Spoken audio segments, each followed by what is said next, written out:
자, 두 번째, 아까 전에 우리가 좀 전에 배웠던 관계형 데이터베이스라는 거에 대해서 좀 더 구체적으로 좀 설명을 드리도록 하겠습니다.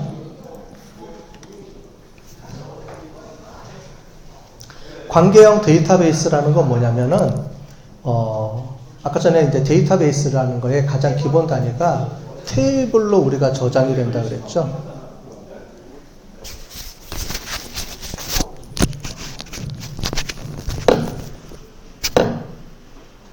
여기 옆에가 흡연실이죠? 그러다 보니까 사람이 문 좀 열어놔 주세요. 저 문을 닫으니까 안 그러면은 졸릴 거예요. 공기가 안 통하니까. 안 그래도 졸린데 어려워서 그죠? 공기까지 탁하면 그러니까. 자, 관계형 데이터베이스는 우리 각각의 데이터들이 있는데 이 데이터들이 테이블로 이제 저장이 된다 그랬죠. 근데 이 테이블들을 서로 연결을 해줘야 된다 그랬죠. 아까 전에. 그죠? 우리가 저장할 때는 여러분들 이름으로 저장되는 게 아니라 학번으로 각각 코드로 저장이 돼요. 그러다 보니까 그거를 연결해서 필요한 정보들을 갖고 와야 되거든요. 그래서 테이블이라는 걸로 저장이 되는데 테이블에는 이렇게 그 테이블에 그 각각의 코드를, 레코드를 구분하는 이런 코드가 있어요. 얘를 우리가 여기서는 키라고 하는데 주키라고 합니다. 프라이머리 키. 만약에 여러분들 학생 테이블이다 그러면 여러분들 학번이 주키가 돼요. 뭐냐면 여러분들을 여러분들이라고 구분하는 번호가 하나 존재하죠. 존재해야 돼요. 왜냐하면 이름 갖고는 모르잖아요. 홍길동이 우리 학교에 한 명이 아닐 거 아니에요. 그죠? 홍길동이라는 사람이 여러 명이겠죠. 우리나라에 같은 이름을 갖고 있는 사람이 얼마나 많겠어요. 그럼 우리나라에서 우리나라 국민을 각각을 구분하는 번호를 하나씩 부여해 주죠. 그게 뭐예요? 주민등록번호죠. 그죠? 그걸 우리가 주키라고 합니다. 구분해 줄 수 있는 어떤 키, 코드 번호. 보통 숫자로 이루어졌죠. 숫자가 우리가 구분하기 편하니까 1번, 2번 하는데 1번, 2번이 아니고 뭐 앞에 생년월일하고 뭐 이렇게 붙여서 하죠. 학교는 학번을 부여하죠. 학번을 부여하는데 연도하고 꽉 구분 코드하고 여러분 그 다음에 이제 순번이 이렇게 붙죠. 그래서 이러한 주요한 키를 가지고 이렇게 붙입니다. 그죠? 여기는 이제 회사에 이제 관련된 키인데 이제 공급자가 어떤 부품을 납품하는지가 이제 필요합니다. 이제 그걸 알고 싶은 거예요. 그래서 공급자 이렇게 쭉 나와 있는데 실제로는 이제 요게 요 내용입니다. 만약에 제가 공장에서 어떤 부품을 쭉 관리를 하는데 이 부품에서 에러가 나서 연락을 하고 싶어요. 그래서 부품을 쭉 봤더니 부품 번호, 부품 이름, 부품 가격이 나왔는데 공급자도 공급자 이름이 들어오는 게 아니고 공급자 번호가 들어와 있죠. 그죠? 이런 식으로 번호로 관리하다 보니까 어떻게 되냐면 이 공급자 번호를 가지고 이 공급자가 누군지를 우리가 확인을 해야 돼요. 그러면 어떻게 찾아가냐면 데이터베이스에서는 관계형 데이터베이스에서는 이 테이블에 제일 마지막에 무슨 키를 갖고 있냐면은 연관된 키를 하나씩 보관을 해요. 따로. 이 키는 뭐냐면은 연결해주기 위한 키예요. 연결을. 다른 테이블하고 연결해주기 위한 키. 여기서의 연결을 영어로 뭐라 그러냐면은 relationship이라고 부르고요. 그래서 한국말로 번역하다 보니까 관계형이라는 말을 붙였어요. 그래서 다른 테이블하고 연결을 어떤 걸로 관련을 맺느냐? 키라는 걸 이용해서 서로 찾아가는 연결 포인트를 우리가 이제 이용을 해서 두 테이블을 관련을 시킨다라고 해서 이를 관계형 데이터베이스라고 우리가 합니다. 자, 그런데 앞에 게 아니고 제일 뒤에 게 이거와 연관돼서 우리가 필요한 키를 프라이머리 키라고 포린 키라고 하는데 한국말로는 이제 외래 키라고 합니다. 외래 키. 이 외래 키라는 게 뭐냐면 다른 테이블하고 연결하기 위해서 갖고 있는 키를 얘기해요. 그래서 실제로 보면 공장에서 이 부품에 대해서 쭉 관리하는데 평소에는 공급자 번호가 별 큰 의미가 없죠. 그런데 어떤 문제가 생겨서 이 공급자를 연락을 해야 돼요. 그러면 이제 부품이라는 테이블에는 공급자 번호만 알죠? 그러면은 이걸 어떻게 찾아가냐면은 이 공급자 번호를 누르면 이렇게 해서 이 공급자 테이블에 있는 이거를 찾아갑니다. 이렇게 찾아가요. 찾아가서 이 공급자 번호를 보고 이 공급자 번호에 주소랑 연락처가 쭉 나와 있죠? 그걸 가지고 연락을 하게 되는 거예요. 이해되셨죠? 이렇게 쭉 관리를 해주는 겁니다. 이렇게 관리를 해주는 데이터베이스를 우리가 관계형 데이터베이스라고 한다 그랬죠? 그래서 이 관계형 데이터베이스가 요즘 우리가 쓰고 있는 거의 모든 데이터베이스가 다 이런 데이터베이스를 써요. 근데 나중에 우리가 배우겠지만 이런 거는 정형화된 데이터라 그래요. 정형화된 데이터라는 게 뭐냐? 우리가 앞에 빅데이터 초반에 우리가 설명을 했을 거예요. 요즘 데이터의 종류가 정형화된 데이터가 있고 비정형화된 데이터가 있다 그랬죠?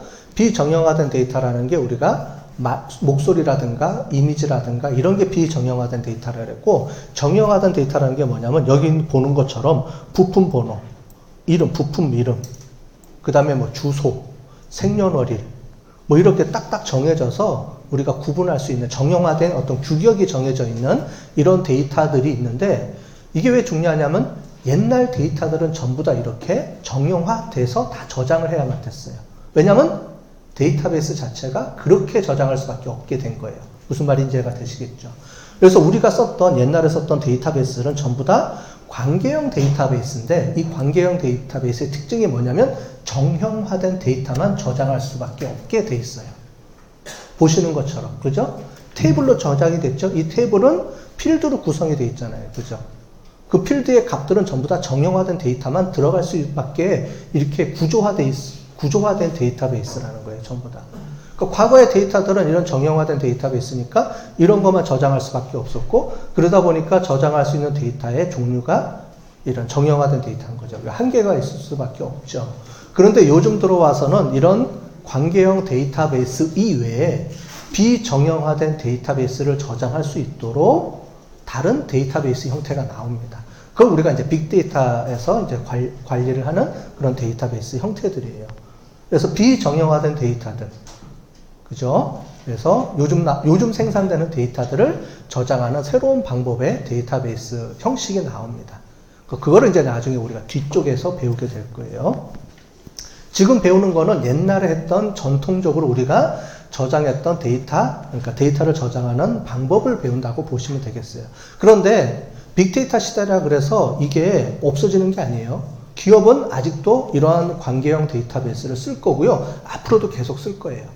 거기에 플러스 비정형화된 데이터가 붙는 거지, 얘가 버려지고 새로운 비정형화된 데이터베이스가 붙는 게 아닙니다. 기업에 가보면은 이런 관계형 데이터베이스가 아직도 거의 한 80-90%는 이런 데이터를 써요. 그리고 앞으로도 계속 쓸 거고요. 그러니까 이거를 무시해서는 안 되겠죠. 다 이런 정형화된 데이터베이스는 가장 기본으로 우리가 다 기업에서는 쓰기 때문에 그렇습니다. 자, 그래서 뭐 테이블 이런 거는 배웠고요. 여기 보는 것처럼 키라는 게 중요한 연결고리다. 이것만 이해하시면 되겠어요. 그래서 관계형 데이터베이스의 특징은 뭐냐면은 키라는 걸 이용해서 테이블 간의 관계를 연결해서 서로 찾아주게 된다. 이렇게 이해하시면 되겠죠? 그 중에서 주키는 자기 거고요. 외래 키는 내가 참조하고 싶은 거기 그 테이블의 키. 이렇게 해서 연결을 시켜 놓습니다. 예를 들자면 이런 거죠. 밑에 보면은 이제 요거에 아까 전에 봤던 건데, 제가 관리하는 건 요겁니다. 우리 부서에서 관리하는 거는 요 부품 번호, 부품 이름, 공급자 번호, 공급자 이름인데, 이거를 이용해서 제가 찾고 싶어요. 그러면은 공급자 번호를 이용을 해서 이렇게 공급자 이름하고 해서 이렇게 갖고 와서 이렇게 관리하고 싶은 것만 이렇게 연결돼 보면 이 뒤에 있는 거, 앞에 있는 거 전부 다 내가 이렇게 연결해서 갖고 올 수 있게 되는 거죠. 그래서 키를 이용해서 연결해서 찾아온다, 이 얘기입니다. 여러분들 데이터베이스 구경한 적이 한 번도 없으시잖아요. 그죠? 그래서 말로는 이렇게 뭐 설명을 자꾸 했는데, 데이터베이스라는 게 어떻게 구성이 되는지를 한번 보도록 하겠습니다. 무료로 사용할 수 있는 데이터베이스가 있는데, 그 중에서 가장 유명한 게 MySQL이라는 데이터베이스예요. 자, MySQL이라는 건 뭐냐면 데이터베이스 프로그램 이름입니다. 오라클이라는 데이터베이스도 있고, 오라클이라는 회사가 만든 오라클, 뭐 버전이 여러 개가 있는데 그 오라클이라는 것도 있고요. 그 다음에 뭐 사이베이스, 이렇게 뭐냐면 회사 이름 겸 데이터베이스 겸 이렇게 돼 있는데, MySQL이라는 프로그램 이름인데 이거는 다운로드 받아서 설치하면은 내 컴퓨터에 이렇게 설치가 돼요. 근데 여러분들 개인 컴퓨터에 설치해서 데이터베이스 쓸 일이 없죠? 왜냐하면 데이터베이스는 서버의 개념이라고 그랬잖아요. 이해되셨죠? 서버의 개념으로 PC에서 사용하는 그런 프로그램들이 아닙니다. 서버에서 사용하는 프로그램이에요. 데이터베이스라는 거는. 자, 그래서 MySQL이라는 거를 이제 서버 컴퓨터에 설치하면 이렇게 설치가 됩니다. 제가 여러분들한테 보여드리려고 개인용으로 이제 깔아서 제 컴퓨터에 이제 보여드리는 거예요. 이렇게 하면은 이렇게 프로그램 이제 실행하면은 컴퓨터에 저장이 되는데 이렇게 첫 화면이 이렇게 보여집니다. 그럼 이제 아이디 패스워드 치고 들어가겠죠. 그럼 만약에 회사면 데이터베이스 관리하는 사람들이 있겠죠. 그런 사람들이 이렇게 들어가는 겁니다. 들어가면 어떻게 연결이 되어 있냐면은 왼쪽에 보는 것처럼 이렇게 연결되어 있어요. 자, 이게 데이터베이스를 관리하는 프로그램이에요. 그래서 이거 이름을 뭐라고 부른다 그랬죠? DBMS.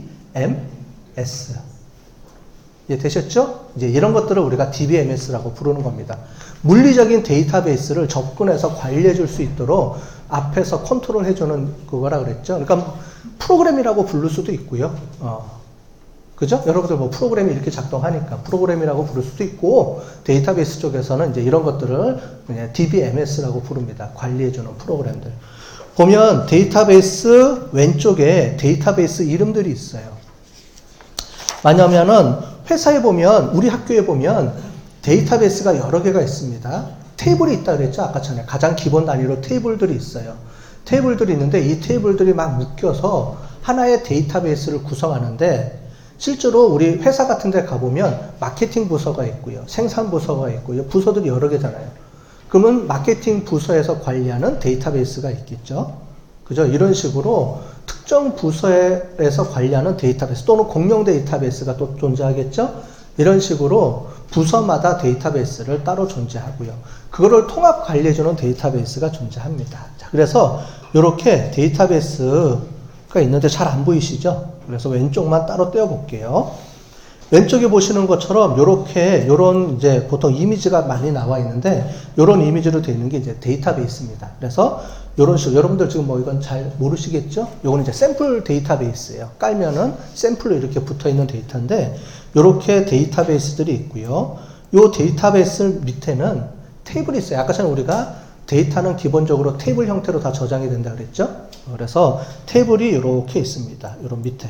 요게 데이터베이스고요. 요 밑에 테이블들이 이렇게 존재하고요. 그래서 요 테이블들이 어떻게 구성되어 있는지를 열어보면 요런 게 테이블 이름들이에요. 테이블 이름들. 됐어요? 그래서 요런 게 어떻게 구성됐냐? 요렇게 돼 있어요. 엑셀하고 똑같죠, 거의? 여러분들 엑셀이라고 비슷하게 보시면 돼요. 근데 엑셀은 내가 개인적으로 정보를 저장하는 데고, 데이터베이스는 그거를 여러 사람이 같이 공유해서 쓰는 거다. 이렇게 보시면 되겠습니다. 그래서 보시는 것처럼 위에 있는 게 이제 필드명들. 필드명, 요게 이제 아이디, 요게 이제 학번, 요게 이제 여러분들 점수 스코어, 요런 내용이에요. 됐죠? 요게 하나의 테이블이고, 요 테이블들이 쭉 모여져서 어떻게 돼요? 요렇게 하나의 데이터베이스가 되고요. 이 데이터베이스들이 모여서 하나의 기업에서 전체 데이터베이스를 또 구성하게 되고, 이렇게 돼 있는 구조입니다. 그러니까 테이블들이 모여서 DB, 각각의 DB들이 모여서 DBMS, 이게 큰 DBMS가 구성이 된다. 이렇게 보시면 되겠어요.